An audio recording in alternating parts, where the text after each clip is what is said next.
Welcome to the And She Spoke podcast. I'm Jenny Barcelos, and I'm joined with my co-host, Sandy Connery. Hey, Sandy. Hi, Jenny. We are talking about money today, our favorite Oh, subject. yes.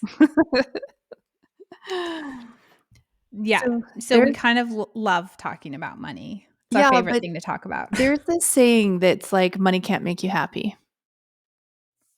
Yeah, that's not true. And I think like I've had that said to me so many times, and I'm like, yeah, true. Yeah, no, I get money won't actually make you happy. And then in my head, but like it'll make it a hell of a lot easier, you know? And my family says that a lot. Money's great, but it won't make you happy. And I think we want to talk about like just pose that, like just pause for a second, like what if that's actually not true? What if it does make you happy? Not to say that if you don't have money, like you can be happy. You can't. Yeah. It's right. It doesn't only go one way. Right, you can be have no money and be happy, but Right. also if you had money, I think it makes you happy. The It thoughts can you make you have happy. make you Yeah, happy. yes. Okay. So I just want to say that whole money doesn't make you happy thing is a lie perpetuated by the top 1% to try to keep the people down.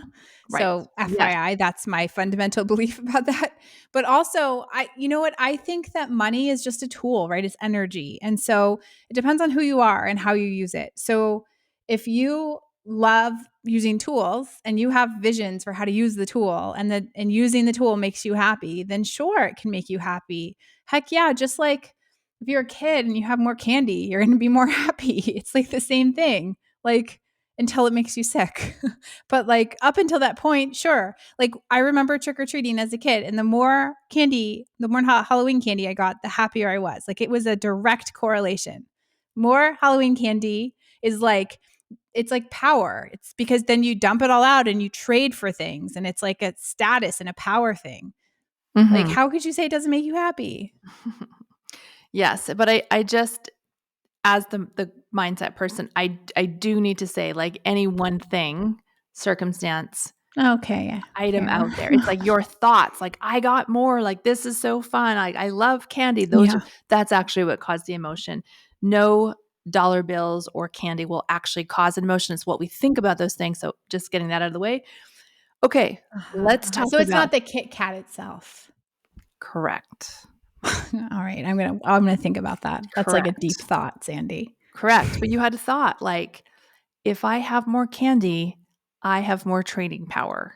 That makes you Yes. happy. Yes. Yeah, wheeler dealer. Yeah, that's right. Right. Okay. So we wanted to talk about 5 different elements, ideas, concepts around why having money makes you so happy. I feel like we're gonna get a lot of negative attention about this show, Bring but it. let's just Bring go it. for it. Let's go for it. Okay, so the first one that we came up with, and I think this is the most important one, Yes. is safety, Yes. especially for people like us. Yes. Safety is really important, and money provides a certain level of base safety that's not you can't argue with. Correct. For example, our friend Kelly Deals shared publicly on our podcast. That's why I'm saying this.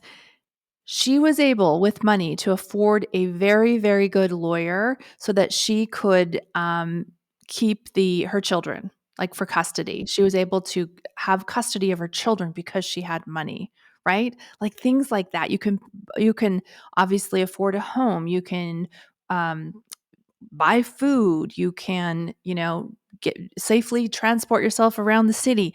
Like it is a really basic fundamental thing that if you have money, you and your family, you're providing safety for yourself and your family. Yeah, and so you also don't have to engage in activities that would be deemed Mm, by you or others as unsafe in order to meet your basic human needs, right? So like yes. it's very much about safety. And according to research that's been done, I just pulled this up, Sandy, that a recent experiment, I just see this on NBC News, suggests that money can indeed buy happiness at least for 6 months among households making up to $123,000 a year. So there's like a certain amount, right? Like I've read multiple studies like this over the years. Like there's a certain amount up to which money does make you incrementally happier. Like in apparently now it's $123,000. Like if you don't have $123,000, all of the money leading up to $123,000 is statistically going to make you happier. I love And it. that's the evidence, right? Like according to some study, but Yeah. maybe it used to be like $80,000 or something before inflation. But at some point, like you need a basic amount of money to buy and support basic human needs in our society. And yes, until you have those needs met, it absolutely does make you happy. Right. Mhm. Point one. Okay. Point one. Okay. The next reason why money makes you happy is choice. It gives you choice to stay in a fantastic Mexico resort. That's what I Oh, just did, yeah. I'm a right? little Like, jealous of you about that. amazing experience at this Mhm. place. It gives you choice on where you live. It gives you choice on um, how much, like, I just think about aging parents and being able to care for them. Um, like, you have the choice to do that. I don't know. There's like 1,000 things at this point. You go. Yeah, well, you can choose to have a housekeeper so that you can Oh, reallocate yeah. all of those hours Hours. to doing something else, like Work. beekeeping in your Oh, case. yeah, beekeeping. Yeah, yeah, yeah. Yes. Yes, I have the choice to become a beekeeper because I have some Mhm. money. Yes. Because Yeah, you I don't mean, need beekeeping to support you financially. right. I can follow hobbies, travel, because I choose to, and I have the flexibility and the money to do that. Absolutely. Mhm. Yeah, no, I think about that. Like, I watch a lot of budgeting YouTube. I watch a lot of YouTube just in general. If anyone actually listens to lots and lots of episodes at once, you'll hear me say, I watched this on YouTube at least once an episode. And I'm fascinated by all of these. It's all women. I've never actually seen a guy do this. Like all women, like counting cash from their paychecks and like putting it into different envelopes. And like how much like people have to choose like, oh, I this is the Mhm. envelope for my kids sports, but this is for their piano and I have to decide, do I put this $10 Right. in this envelope this week or that envelope? When you have money, more money, you first of all, they have the choice to be able to do something like that. Some people don't have Mhm. any choices. But like when you have a little more money, you can choose I want piano and sports, right? Like you can like it's just not even you don't even have to think about Mhm. making your kid choose between piano and soccer. Yeah. That's a tremendous benefit to happiness, I think. Like every micro decision like that, even though none of those things are about large sums of money, just the choice to just decide because there's an interest on the part of you or someone in your family to do something, you Mhm. can just do it. There's no problem. I think this point kind of goes between like choice and safety. Like there's a whole element of like health, right? So for those of you in the United Oh, States yeah. who don't have socialized health care, Oh, you yeah. have the choice to Yeah. and the safety that that comes with to be able to pay for whatever you need or a family member, maybe it's not you, but maybe it's a child or a parent or a spouse or whatever. That is really a big deal. And even in Canada, we do have healthcare here, but there are not everything's covered. Like if you are sick, it still costs a lot of money, to go to the physiotherapist or the part of the drugs that aren't covered or whatever. Like it's still like that is safety to have money to be able to keep yourself healthy and the treatments and the medicine and the whatever you need. That's a really good point, Sandy. I'll just tell like a personal anecdote here, and I know our listeners will have lots of these, especially those in the US.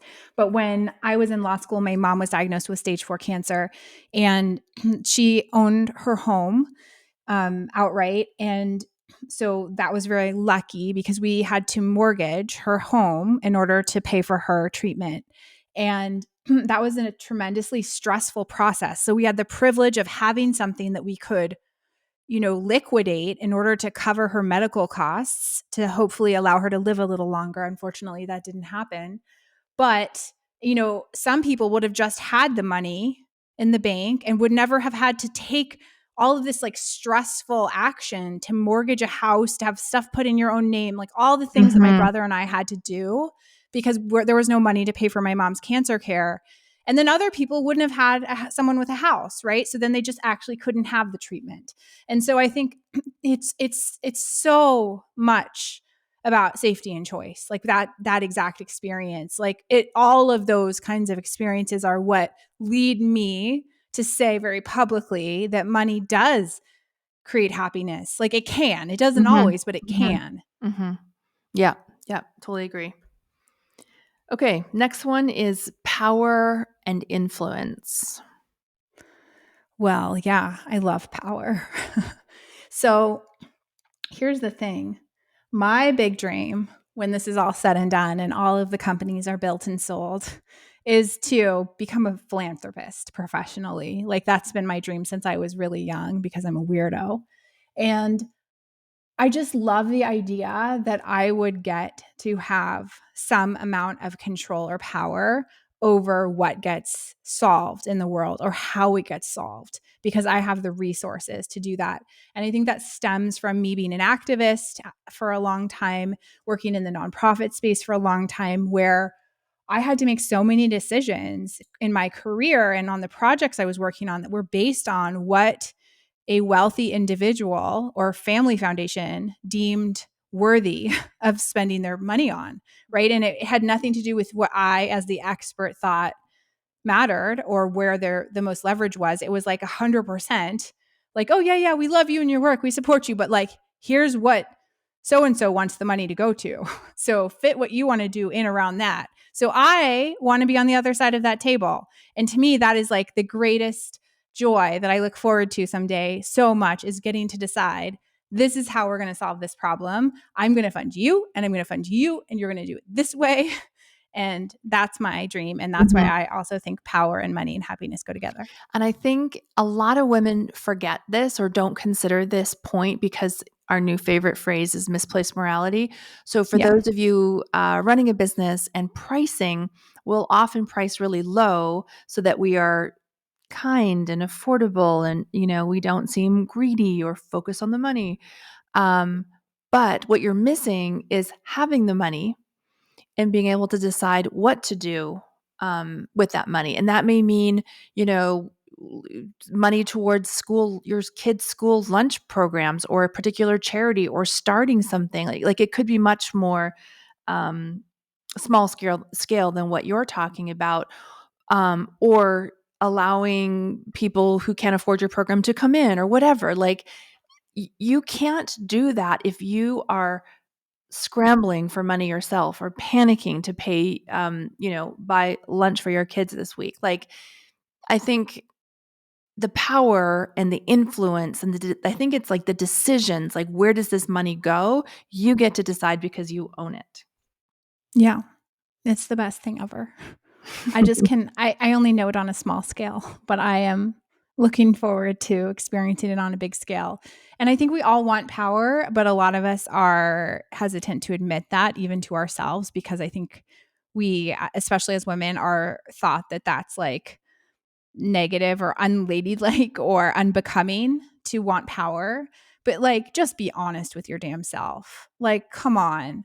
Like, you want to have power in your life. Like, and if you don't, then there needs to be some serious mindset work that goes on Right, and it's about the why. patriarchy that we have not been trusted with money, with Yeah. decision, with power historically for thousands of years. Like, let's Yeah. just, if that is a sort of a scary thought or a scary proposition, it's not your fault. You've actually been programmed to not be trusted with that. That is in the realm of men only, right? And so this is the first kind of generation, I think, that we're really being able to step into that and embrace that.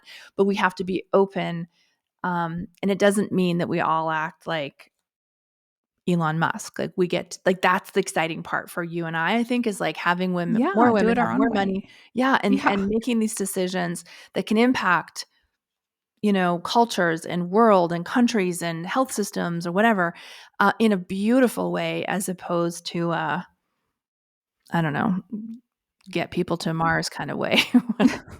Yeah, I have a lot to say about that. But I mean, I think that the point is that Elon Musk has power because he decided he deserves power and took action in his life and benefited from a tremendous amount of privilege along the way.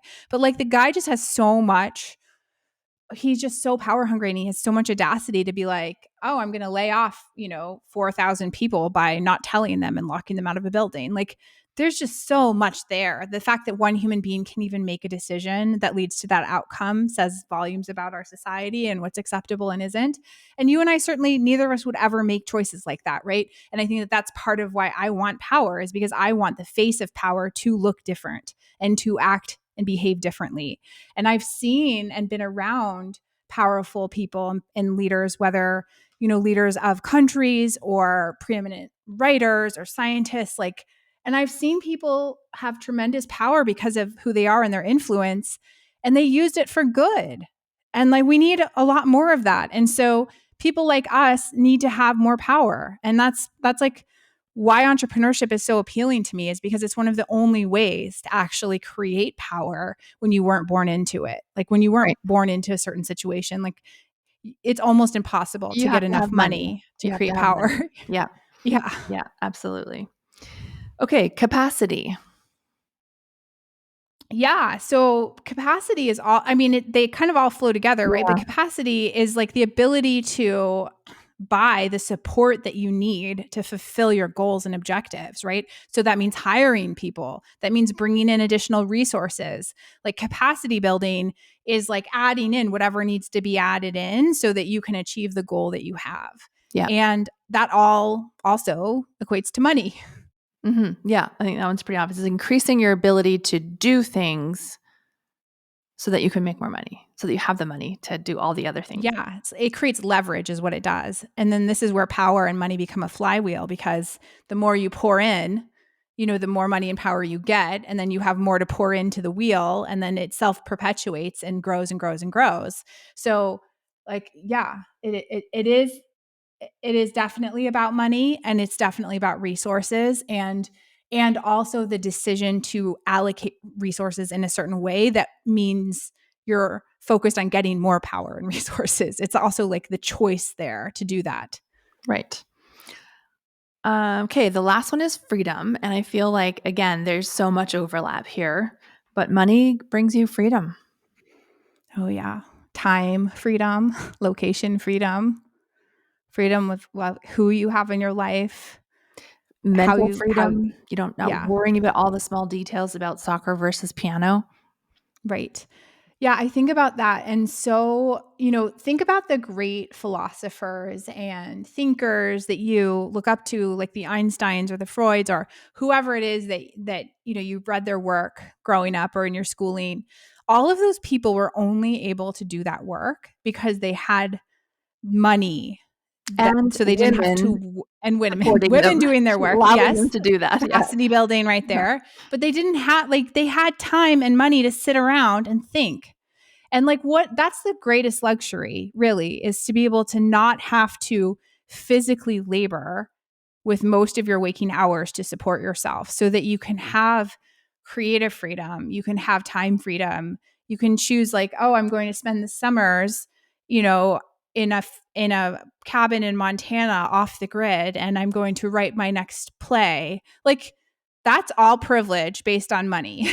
And like, so this whole like myth of the starving artist, that's all heavily subsidized by people who have resources. And so I think, like, no matter what your goals are, whatever's on your vision board, I just challenge you to look at all of the little pictures and cutouts that you have, whether it's digital or in physical form, and like look at how much money has to go into each of those little pictures.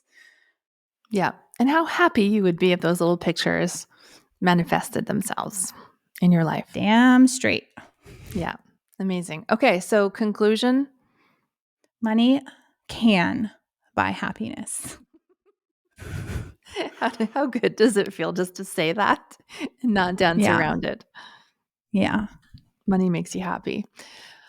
Okay, let's do joy and hustle. You have the joy, and I'm just going to sit back and roll my eyes. Here I am, rolling All my right. eyes. So, yes, this is like basically everyone. This is 100 times a day with me and Sandy. But okay, I brought these to our retreat at the Scott Resort in Scottsdale the other day. And these are called mild liners, 25 colors, creative markers.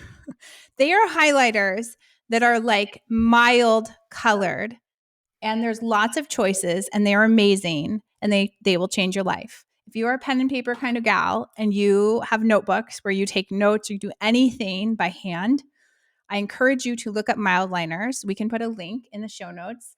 And, why were we all using ugly highlighters for all of these years? I'll never know. I have nothing to say. That's better. Just don't say anything. Okay. And the hustle, we're going to self promote here. And the hustle is going to be our program called the Luminaries.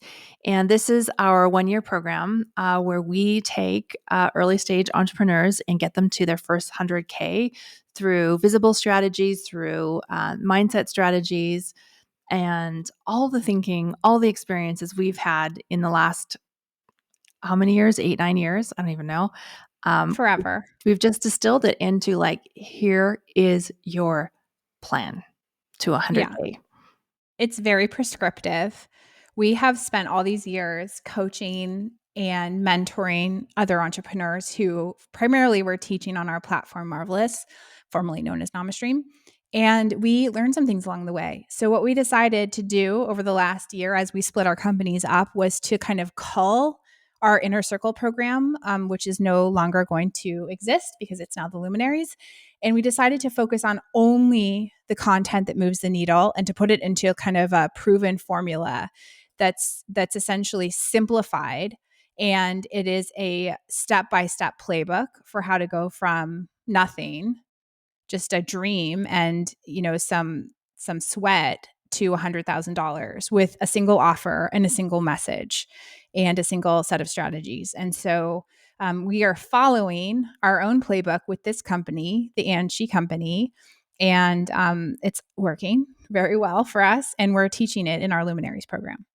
Yeah, I think I'm really excited. I think it's just the next evolution for this program. We're actually taking things out, making it less overwhelming, and really being clear on the result and the process to get to that result. And it feels really good. So I'm loving it. I'm loving our little redo.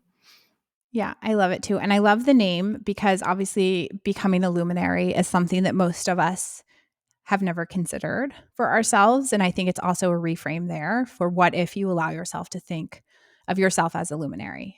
And what does that mean for you in your life if you are a luminary in your field? It means you get money and you feel really, really happy. Money, power, influence, impact, right? All of the things that go Choice, along with it. freedom. Yep. Yes. All right. So the link, if you're interested in checking that out, is theluminaries.co, and it is application only. All right, everybody. We'll see you next time. Thanks, Jenny. Bye, everyone.